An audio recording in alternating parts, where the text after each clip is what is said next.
এরশাদের আশা ছেড়ে দিয়েছেন চিকিৎসকরা। এবার কোনো অভিনয় নয়, নাটক নয়, সত্যিই তিনি অসুস্থ। চিকিৎসকরা বলছেন তার আশা কমে আসছে। কেউ কেউ বলছেন ক্রমাগত মৃত্যুর কোলে ঢলে পড়ছেন এরশাদ। জীবন মৃত্যু মহান আল্লাহর হাতে। একমাত্র সৃষ্টিকর্তাই জানেন কে কখন ইহলোক থেকে চিরবিদায় নেবেন।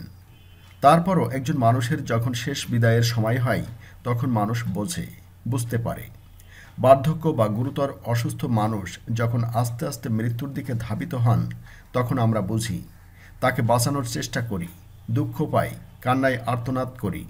কিন্তু মৃত্যু এমন এক বাস্তবতা যেখানে মানুষ অসহায়। সাবেক রাষ্ট্রপতি জাতীয় পার্টির চেয়ারম্যান হুসেইন মোহাম্মদ এরশাদ এখন সত্যিই গুরুতর অসুস্থ। ইতিমধ্যে তিনি উন্নত চিকিৎসার জন্য সিঙ্গাপুর গেছেন। কিন্তু এরশাদের ঘনিষ্ঠজনদের সঙ্গে কথা বলে জানা গেছে এরশাদ ক্রমশ নিস্তেজ হয়ে পড়ছেন। তিনি খেতে পারছেন না, হাঁটাচলাও করতে পারছেন না। এরশাদের একজন চিকিৎসক বলেছেন তিনি ক্রমশ নিস্তেজ হয়ে পড়ছেন। আমরা তার আশা সৃষ্টিকর্তার উপর ছেড়ে দিয়েছি। এরশাদের ছোট ভাই জিএম কাদের বলেছেন এরশাদ সাহেব ক্রমশ দুর্বল থেকে দুর্বলতার হয়ে পড়েছেন। এমনকি তিনি এখন বিছানায় নড়াচড়া পর্যন্ত করতে পারছেন না। এরশাদের আত্মীয় স্বজন মনে করছেন তার বিদায়ের লগ্ন উপস্থিত হয়েছে। চিকিৎসকরা বলছেন তাদের আর কিছু করার নেই। এজন্য রোববার শেষ চেষ্টা করতে এরশাদকে সিঙ্গাপুরে নিয়ে যাওয়া হয়েছে। এরশাদের একজন ব্যক্তিগত চিকিৎসক বলেছেন হয়তো চিকিৎসা দিতে তাকে কিছুদিন বাঁচিয়ে রাখা যাবে, কিন্তু তিনি আগের মতো চলাফেরা, কথাবার্তা বলতে পারবেন না। অভাবনীয় কিছু না ঘটলে বাকি দিনগুলোতে নিষ্প্রাণ এক অসুস্থ এরশাদ থাকবেন, যিনি থেকেও না থাকার মতো। চিকিৎসকরা বলছেন গত নভেম্বর থেকেই আস্তে আস্তে অসুস্থ হয়ে পড়ছিলেন এরশাদ। এটা ছিল বার্ধক্যজনিত অসুস্থতা। এই সময়ে তিনি সিঙ্গাপুর যান চিকিৎসার জন্য, কিন্তু সিঙ্গাপুরের চিকিৎসকরা জানিয়ে দেন এখন খুব বেশি কিছু করার নেই। এরপর এরশাদ ঢাকায় ফিরে আসেন। ঢাকায় এসে তার শরীর আরও দুর্বল হতে থাকে। তিনি সংসদ সদস্য হিসেবে শপথ নিতে যান হুইল চেয়ারে করে। শপথ নেওয়ার পর ক্রমশ দুর্বল হয়ে পড়েন জাতীয় পার্টির চেয়ারম্যান।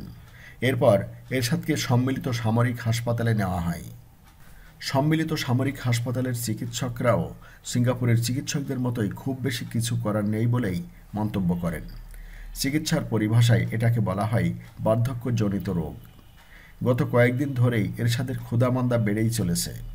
উল্লেখ্য, 1930 সালের 1 ফেব্রুয়ারি এরশাদ জন্মগ্রহণ করেন। এবছর তিনি 90-এ পা দেবেন। 9 বছর অবৈধভাবে ক্ষমতা দখল করে রাখা এই সামরিক এক নায়ককে স্বৈরাচারী শাসক হিসেবে অভিহিত করা হতো। 90-এর গণ অভ্যুত্থানে ক্ষমতাচ্যুত এরশাদ কিছুদিন কারাবরণ করলেও বাংলাদেশের রাজনীতিতে তিনি এখন পর্যন্ত একজন গুরুত্বপূর্ণ ফ্যাক্টর। এবার নির্বাচনের আগেও এরশাদ অনেক নাটক করেছিলেন। জানা গেছে একই দিনে দেশের রাজনীতিতে অন্যতম আলোচিত দুই ব্যক্তিত্ব সিঙ্গাপুরে গেলেন।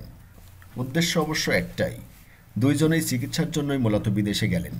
তারা হলেন জাতীয় ঐক্যফ্রন্টের শীর্ষ নেতা ও প্রবীণ আইনজীবী ডক্টর কামাল হোসেন এবং জাতীয় পার্টির চেয়ারম্যান ও একাদশ জাতীয় সংসদের বিরোধী দলের নেতা হুসেইন মোহাম্মদ এরশাদ।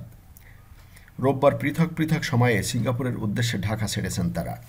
ডক্টর কামাল হোসেন এর আগেই গণমাধ্যমকে জানিয়েছিলেন 20 জানুয়ারি প্রথম প্রহরে তিনি সিঙ্গাপুর এয়ারলাইন্সের একটি ফ্লাইটে ঢাকা ছাড়বেন। দেশে ফিরবেন তিনি 25 বা 26 জানুয়ারি। শনিবার সন্ধ্যায় গণফোরামের সেক্রেটারি মোস্তফা মহসিন মন্টু গণমাধ্যমকে বলেন আজ মধ্যরাতে স্ত্রী হামিদা হোসেন সহ ডক্টর কামাল সিঙ্গাপুর যাবেন। এদিকে অসুস্থতার কারণে রোববার বেলা 12টায় সিঙ্গাপুরের উদ্দেশ্যে ঢাকা ছেড়েছেন হুসেইন মোহাম্মদ এরশাদ। তার সঙ্গে দলের কয়েকজন বিশ্বস্ত নেতাও গেছেন। ইতিমধ্যে তিনি ছোট ভাই জিএম কাদেরকে নিজের অনুপস্থিতিতে দলের চেয়ারম্যান হিসেবে দায়িত্ব পালনের নির্দেশ দিয়েছেন। এরশাদের শারীরিক অবস্থা ভালো নেই। তার শরীর খুবই নাজুক হয়ে পড়েছে। রক্তে হিমোগ্লোবিন ও যকৃতের সমস্যা আছে বলেও জানা গেছে। ফলে আগামী 30 জানুয়ারি একাদশ জাতীয় সংসদের প্রথম অধিবেশন শুরু হলেও তাতে এরশাদের যোগদানের সম্ভাবনা সামান্যই বলে মনে করছেন দলটির সিনিয়র নেতারা। এ বিষয়ে জাতীয় পার্টির দপ্তর সম্পাদক সুলতান মাহমুদ গতকাল শনিবার এ তথ্য জানিয়ে বলেন রোববার দুপুর 12:30টার দিকে স্যার সিঙ্গাপুরের উদ্দেশ্যে যাত্রা করেছেন। সিঙ্গাপুরের চিকিৎসকদের পরামর্শের অপেক্ষায় ছিলেন তারা।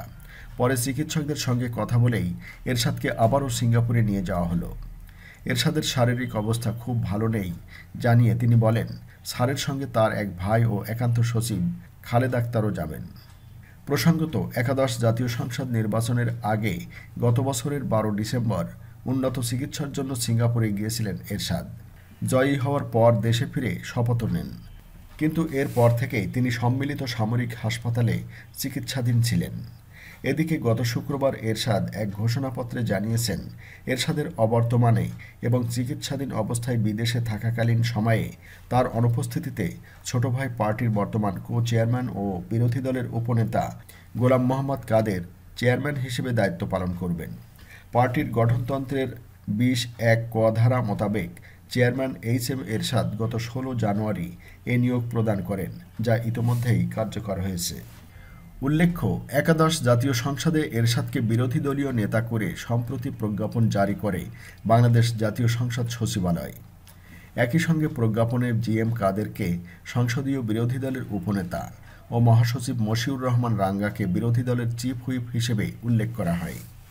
এদিকে জানা গেছে, জাতীয় পার্টির চেয়ারম্যান ও নবগঠিত একাদশ জাতীয় সংসদের বিরোধী দলীয় নেতা এইচ.এম. এরশাদের শারীরিক অবস্থার আরও অবনতি হয়েছে। এমনকি পরিচিত কাউকে চিনতেও পারছেন না তিনি। দলীয় সূত্রে জানা গেছে, প্রায় ৩ মাসেরও বেশি সময় ধরে অসুস্থ এরশাদ। গত কয়েকদিন ধরে নড়াচড়াও করতে পারছেন না, নেতাকর্মীদের নামও মনে করতে পারছেন না, এমনকি পরিচিতদেরকেও চিনতে পারছেন না। এরশাদের ছোট ভাই ও জাপার কো-চেয়ারম্যান জি.এম. কাদের বলেন, এরশাদ সাহেবের শরীর দুর্বল থেকে দুর্বলতার হয়ে পড়েছে। হাঁটাচলা তো করতেই পারছেন না, এমনকি বিছানায় নড়াচড়া করতেও তার কষ্ট হচ্ছে। চিকিৎসকরা খাবারের পরিমাণ বাড়াতে পরামর্শ দিয়েছেন, কিন্তু তিনি ঠিকমতো খেতেও পারছেন না।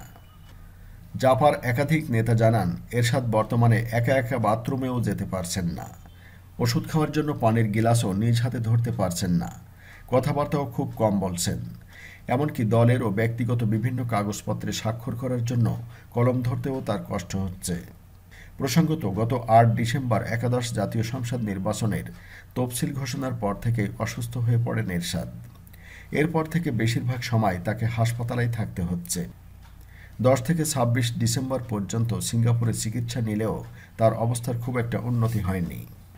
এদিকে জানা গেছে, এরশাদের জন্য দোয়া করতে সাবেক স্ত্রী বিদিশা আজমির শরীফে গেছেন। জাতীয় পার্টির চেয়ারম্যান এরশাদের অসুস্থতায় ভীষণ ভেঙে পড়েছেন তার সাবেক স্ত্রী বিদিশা। তাই এরশাদের সুস্থতা কামনায় ভারতের আজমির শরীফে দোয়া করতে গেছেন তিনি। গণমাধ্যমের সাথে আলাপকালে বিদিশা জানান, তার মন ভালো নেই, তিনি এখন আজমির শরীফে রয়েছেন। দোয়া চেয়েছেন হোসেন মোহাম্মদ এরশাদের জন্য। এইচ.এম. এরশাদ সম্পর্কে বিদিশা বলেন, ওনার সবচেয়ে বড় পরিচয়, উনি আমার সন্তান এরিকের পিতা। উনি ভালো থাকলে আমার ছেলে ভালো থাকবে, আর ছেলে ভালো না থাকলে আমিও ভালো থাকব না। বিদিশা বলেন, একদিন দুনিয়া থেকে আমাদের সবাইকে চলে যেতে হবে। উনি সন্তানকে ভীষণ ভালোবাসেন। মা বাবা দুজনের ভালোবাসা দিয়েই তিনি এরিককে আগলে রেখেছিলেন। শেষ মুহূর্ত পর্যন্ত তিনি এরিককে হাতছাড়া করেননি। এটাই আমার জীবনের একটি বড় পাওয়া।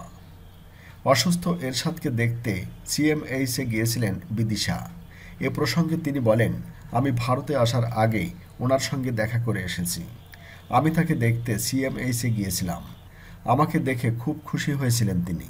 প্রায় ৪০ মিনিট উনি আমার হাত ধরে বসেছিলেন। এদিকে চিকিৎসার জন্য সিঙ্গাপুর আসেন এরশাদ। রবিবার দুপুর ১২টা ৪০ সিঙ্গাপুর এয়ারলাইন্সের একটি ফ্লাইটে তিনি ঢাকা ত্যাগ করেন।